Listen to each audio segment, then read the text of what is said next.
Welcome to BBC News. An independent report says the Russian government and the country's secret service operated wide-scale, state-sponsored doping of Russian athletes across all sports at the Sochi Winter Olympics in 2014. Now, Russian track and field athletes have already been barred from the Olympic Games in Rio next month for using performance-enhancing drugs.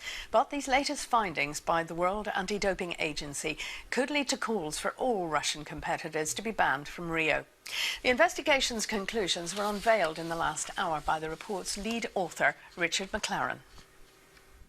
Our commission of investigation uncovered the following. First, the Moscow laboratory operated for the protection of doped Russian athletes within a state-directed, fail-safe system, which we describe in the report as the disappearing positive methodology. Second, the Sochi laboratory operated a unique sample swapping methodology to enable doped Russian athletes to compete at the Winter Olympic Games. Third,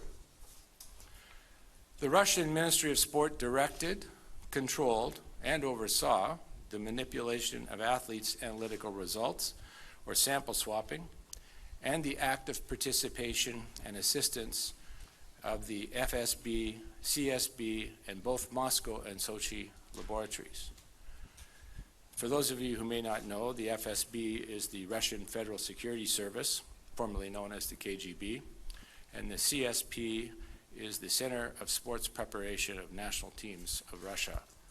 And those two bodies were directly involved in the state-directed control and oversight and manipulation of athletes' analytical results.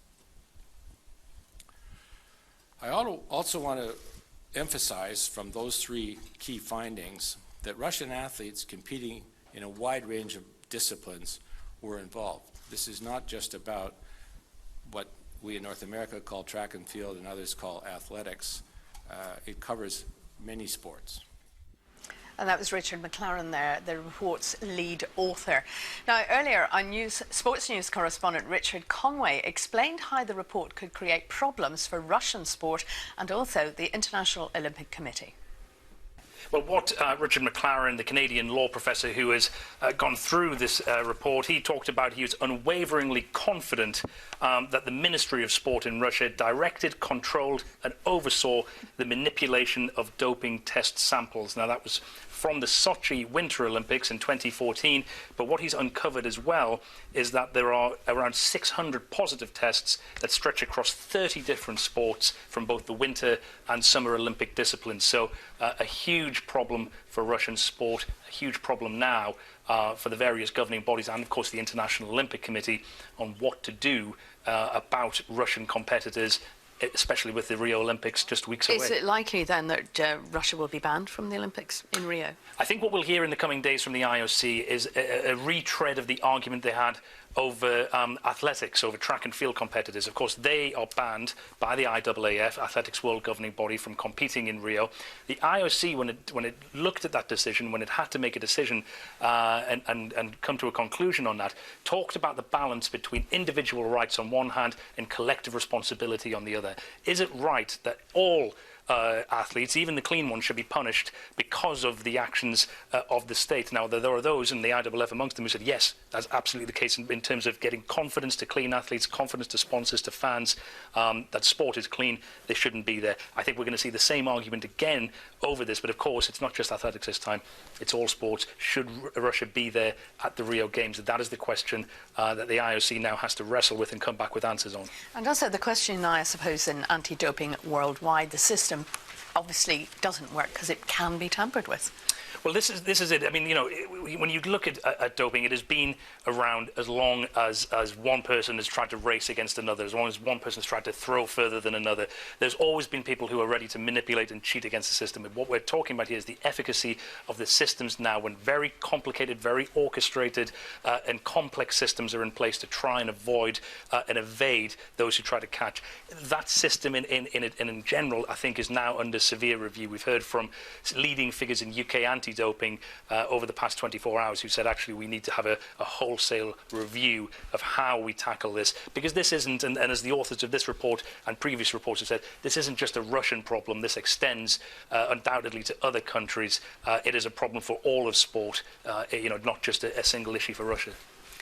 And that's Richard Conway, our sports correspondent. Well, our Moscow correspondent, Sarah Rainsford, gave me the latest reaction to the allegations from the Russian authorities.